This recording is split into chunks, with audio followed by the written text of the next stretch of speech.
Il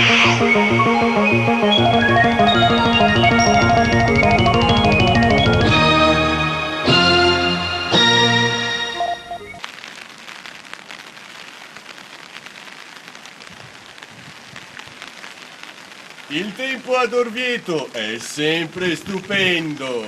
Abbiamo approfittato del momento di preparazione delle pietanze di questa sera per venire a fare un tour turistico in questa splendida città. Come potete notare, il tempo è mite, la temperatura è sicuramente invogliante per tutti i turisti e che dire, questo è un paesaggio che senz'altro non ha paragoni.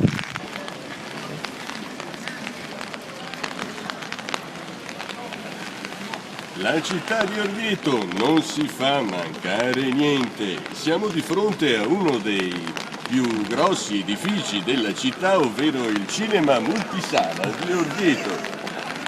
Come potete vedere dallo stile prettamente gotico, questo multisala attivo da ben 800 anni è stato visitato in tempi antichi anche dal generale del Cremlino Sbrodolan Poporopovic. Come potete vedere sta terminando l'ultimo spettacolo.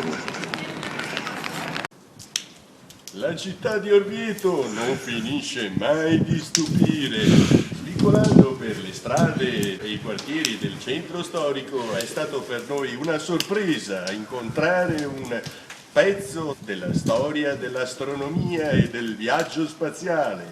Abbiamo ai piedi di questa fantastica chiesa un pezzo della Mir. Ricordate la pioggia di meteoriti che recentemente si è abbattuta su gran parte del Stato russo? Ecco uno dei pezzi della stazione spaziale più famosa degli ultimi anni e come vedete è ancora corredata di medicinali, file e poi anche una comoda porta per l'ingresso e l'uscita degli astronauti.